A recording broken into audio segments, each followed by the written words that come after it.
बांके बिहारी मंदिर जहां रोज हजारों श्रद्धालु दर्शन के लिए पहुंचते हैं, लेकिन भीड़ और अव्यवस्था हमेशा चिंता का कारण बनी रही। अब सुप्रीम कोर्ट की मंजूरी के बाद सरकार यहां 500 करोड़ की लागत से कॉरिडोर बनाएगी, जो दर्शन को आसान बनाएगा और तीर्थाटन को भी बढ़ावा देगा। सुप्रीम कोर्ट ने उत्तर प्रदेश सरकार को 500 करोड़ रुपए की लागत से बनाए जाने वाले श्री बांके बिहारी मंदिर कॉरिडोर के लिए मंदिर फंड का इस्तेमाल करने की इजाजत दे दी है और साथ ही कोर्ट ने राज्य सरकार को मंदिर के आसपास 5 एकड़ भूमि अधिग्रहण करने की भी अनुमति दी है। सुप्रीम कोर्ट की जस्टिस बेला माधुरी त्रिवेदी और जस्टिस सतीश चंद्र शर्मा की बेंच ने यह भी शर्त रखी है कि अधिग्रहित भूमि देवता के नाम पर ही रजिस्टर्ड होगी। इस फैसले से ठाकुर जी के भक्त गदगद हैं। जहां अभी केवल 600 लोग ही एक बार में दर्शन कर पाते थे, कॉरिडोर बनने से 6000 श्रद्धालु एक साथ यहां पर आ सकेंगे। हजारों गाड़ियों की पार्किंग की भी व्यवस्था होगी। बांके बिहारी कॉरिडोर को लेकर सुप्रीम कोर्ट ने गुरुवार को रास्ता साफ कर दिया। इस फैसले से ठाकुर जी के भक्त भी गदगद हो गए। कॉरिडोर बनने के बाद दर्शन के दौरान और मंदिर तक पहुंचने के लिए लोगों को जद्दोजहद नहीं करना पड़ेगा और ना ही दर्शन के दौरान लोगों को घुटन महसूस होगा। यही नहीं, भीड़ के कारण अव्यवस्था भी अब नहीं फैलेगी।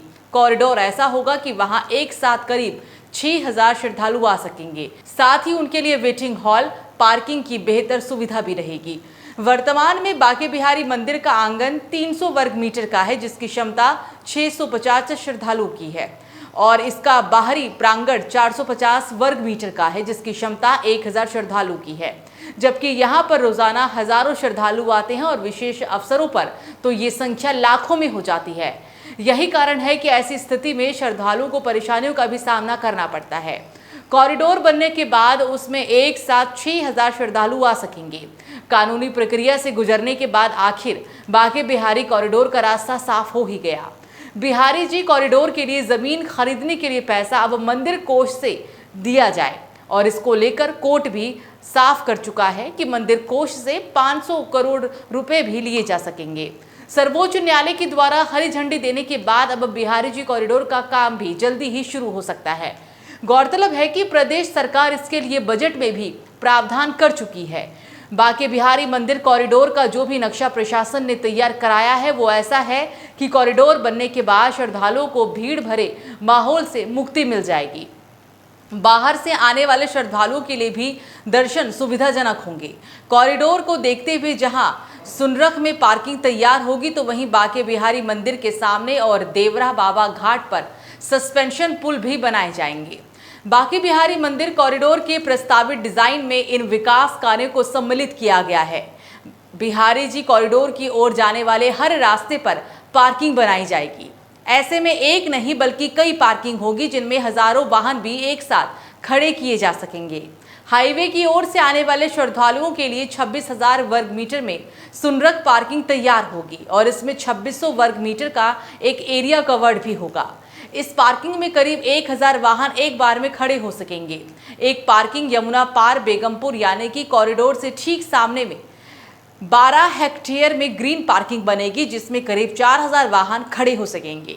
ये ग्रीन पार्किंग होगी क्योंकि यहाँ पर हरियाली के बीच में वाहन पार्क होंगे।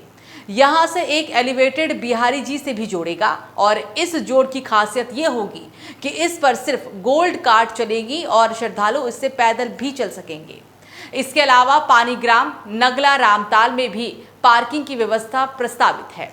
बांके बिहारी ब्रिज पार्किंग को लेकर कॉरिडोर तक करीब 11000 वर्ग मीटर के रास्ते में यात्री सुविधाएं उपलब्ध भी कराई जाएंगी। कॉरिडोर तक ई रिक्शा चलाए जाएंगे और साथ ही गोल्फ कार्ट भी चलेगी। बड़े वाहन कॉरिडोर तक नहीं पहुंच सकेंगे और उनको पार्किंग में पार्क भी करना होगा। कॉरिडोर में यात्री विश्राम स्थल, पेयजल, शौचालय, वाईफाई, फूड कोर्ट आदि सुविधाएं भी होंगी। श्री बांके बिहारी मंदिर का कॉरिडोर भव्य और दिव्य होगा, जिसमें परंपरा और आधुनिकता का भी समावेश होगा। इस कॉरिडोर में मंदिर के मूल स्वरूप को भी यथायथ रखते हुए बाहरी क्षेत्र के विस्तारीकरण और पहुंच मार्गों के चौड़ीकरण की कार्य योजना भी तैयार की गई है।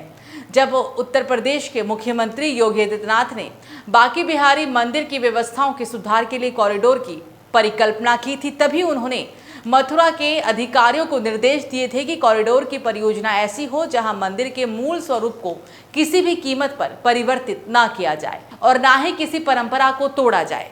सीएम के इसी निर्देश पर अब बांके बिहारी कॉरिडोर को भी डिजाइन किया गया है। इसमें मंदिर के मूल स्वरूप को यथावत रखते हुए बाहरी परिसर को विस्तारित किया जाएगा और अभी तक हाल में ये भी जानकारी है कि मंदिर के बाहर ऐसी कोई व्यवस्था नहीं है जहां भीड़ बढ़ने पर श्रद्धालुओं को रोका जा सके। इससे श्रद्धालु निरंतर मंदिर की ओर बढ़ते चले जाते हैं। जहां पुलिस बैरियर भी लगा दी जाती है वहां पर धक्का मुक्की तक हो जाती है, लेकिन कॉरिडोर बनने से अब ऐसा नहीं होगा। नए डिजाइन में बांके बिहारी मंदिर के बाहर द्विस्तरीय क्षेत्र होगा जो खुला भी होगा और कवर्ड भी। मंदिर के बाहर इस खुले परिसर के बीच में एक बड़ा फव्वारा भी होगा जिसमें चारों ओर 4 बगीचे होंगे। इन बगीचों में लोग दोपहर के समय छाया का भी आनंद उठा सकेंगे और साथ ही कवर्ड क्षेत्र भी उसी शैली के लाल पत्थरों से बनेंगे जिस पत्थर से वृंदावन के अधिकांश मंदिर बने हैं। उसी तरह की दीवारें और उसी तरह के गुंबद, जिससे पता ही नहीं चलेगा कि नया विकसित क्षेत्र बांके बिहारी मंदिर से अलग है। बांके बिहारी कॉरिडोर बनने के बाद मंदिर दर्शन के लिए निश्चित रूप से श्रद्धालुओं की हड़बड़ी में कमी आ जाएगी। बांके बिहारी मंदिर के बाहर के खुले परिसर में श्रद्धालु मंदिर बंद होने की स्थिति में मंदिर खुलने का इंतजार भी कर सकेंगे, क्योंकि मंदिर भी सामने होगा। इसलिए श्रद्धालुओं को किसी तरह की जल्दबाजी भी अब ऐसे में नहीं होगी, क्योंकि मंदिर के पट बंद होने या फिर खुलने की पूरी जानकारी भी उसके सामने ही होगी। श्री बांके बिहारी कॉरिडोर हरियाली से यथासंभव आच्छादित ही होगा। कॉरिडोर में भगवान श्री कृष्ण के समय के द्वापर कालीन प्रजातियों के पेड़ पौधे को भी वरीयता दी जाएगी और इसमें पारिजात, कदम्ब, बरगद, पीपल आदि के पेड़ पौधों को भी शामिल किया गया है, जिनकी छाया में श्रद्धालुओं की आध्यात्मिकता अनुभूति भी प्रगाढ़ होगी। बांके बिहारी मंदिर के बाहर के खुले परिसर में कई स्थानों पर बगीचे तैयार कराए जाएंगे। बांके बिहारी कॉरिडोर में श्री कृष्ण कालीन प्रजातियों के पेड़ पौधे भी लगाए जाएंगे। इससे एक और पर्यावरण संरक्षण होगा तो दूसरी तरफ प्राकृतिक सौंदर्यीकरण को भी इससे बल मिलेगा। इन पेड़ पौधों के संरक्षण के लिए विशेषज्ञ भी मदद करेंगे। इनमें पारिजात, कदम्ब, बरगद, पीपल आदि जैसे पेड़ भी शामिल हैं, जिनको कॉरिडोर क्षेत्र में लगाया जाएगा। इन वनस्पतियों की सिंचाई की सुनियोजित तरीके से भी कराई जाएगी। इससे वृंदावन की प्राचीन छवि भी मजबूत होगी। बांके बिहारी कॉरिडोर बनने के बाद श्रद्धालुओं को न केवल दर्शन होने वाले परेशानियों से मुक्ति मिल सकेगी, बल्कि अन्य तमाम सुविधाएं भी इससे उन्हें मिलेंगी। कॉरिडोर में 5300 वर्ग मीटर में 2 परिताक्षालय बनाए जाएंगे, जिनमें यात्री बैठकर भी आराम कर सकेंगे। वहां शिशुओं की देखभाल के लिए अलग से जगह बनाई जाएंगी।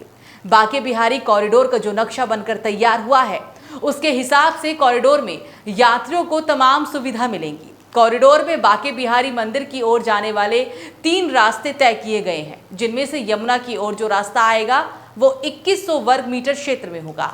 इस रास्ते से आने पर कॉरिडोर 2 हिस्सों में विकसित किया जाएगा। एक निचला हिस्सा होगा और दूसरा उससे करीब 3.5 मीटर ऊपर होगा, जिस पर जाने के लिए रैंप भी बनाया जाएगा। दोनों ही हिस्सों में जूता घर, सामान घर, प्रसाधन और पेयजल, शिशु देखभाल, चिकित्सा कक्ष, वीआईपी कक्ष, विद्युत कार्य और तीर्थ यात्रियों के लिए परिताक्षालय भी बनाया जाएगा। कॉरिडोर में निचला हिस्सा ऊपर के हिस्सों से बड़ा होगा। नीचे का हिस्सा जहां करीब 5000 वर्ग मीटर का होगा, वहीं ऊपर का हिस्सा करीब 650 वर्ग मीटर का ही होगा। कॉरिडोर के नक्शे में 2 चिकित्सालयों की भी व्यवस्था की गई है। एक चिकित्सालय नीचे के हिस्से में होगा तो वहीं दूसरा ऊपर के हिस्से में होगा। कॉरिडोर के निचले हिस्से में करीब 800 वर्ग मीटर क्षेत्र में पूजा की दुकानें भी बनाई जाएंगी, जहां से श्रद्धालु पूजा की सामग्री खरीद सकेंगे। उन दुकानों को यहाँ पर दुकानें भी उपलब्ध कराई जाएगी, जिससे उनके समक्ष रोजी रोटी का संकट पैदा ना हो सके। ये दुकानें एक साइज की ही होंगी और अभी तक ये तय नहीं हो पाया है कि यहाँ कितनी दुकानें बनाई जाएं।